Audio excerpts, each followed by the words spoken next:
ಅಂತೇಳಿ ಇವತ್ತು ಪ್ರಶ್ನೆ ಮಾಡೋಂಗಾಗಿದೆ. ಗುಡ್ ಗವರ್ನೆನ್ಸ್ ಅದರ ಜೊತೆಗೆ ಮಿನಿಮಮ್ ಗವರ್ಮೆಂಟ್, ಮ್ಯಾಕ್ಸಿಮಮ್ ಗವರ್ನೆನ್ಸ್ ಹೇಳಿದವರು, ಅಭಿವೃದ್ಧಿ ಬಗ್ಗೆ ಮಾತಾಡಿದವರು, ಉದ್ಯೋಗ ಕೊಡ್ತು ಅಂತ ಹೇಳಿದವರು, 15 ಲಕ್ಷ ಪ್ರತಿಯೊಬ್ಬ ವ್ಯಕ್ತಿ ಪ್ರತಿಯೊಬ್ಬ ಬಡವ ಕೊಡ್ತಾನಂದವರು, 2 ಕೋಟಿ ಉದ್ಯೋಗ ಸೃಷ್ಟಿ ಮಾಡ್ತಾನಂದವರು. ಇವರೇನ ಇವತ್ತು ಮತ್ತೆ ಪ್ರಶ್ನೆ ಮಾಡ್ಕೊಳ್ಳಾಗ್ಯದ. ನಮ್ಮ ಮೈ ಚುಟ್ಕೊಂಡು ನೋಡ್ಬೇಕಾಗ್ಯದ, ಇವರು ನಿಜವಾಗಿಯೂ ಆ ಮೋದಿನ ಅಂತ. ಯಾಕೆ ಹಿಂಗೆ ಮಾಡ್ತಾ ಇದ್ದಾರೆ ಇವರು? ಏನು ಕಾರಣ? ನಮ್ಮ ದೇಶವನ್ನು ಎತ್ತು ಒಯ್ತಾ ಇದ್ದಾರೆ ಇವರೆಲ್ಲ.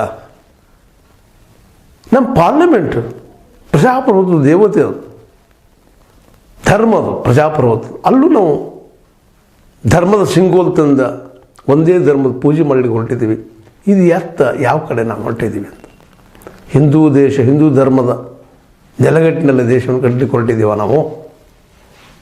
ಹೋಗ್ರಿ ಅಟ್ಲೀಸ್ಟ್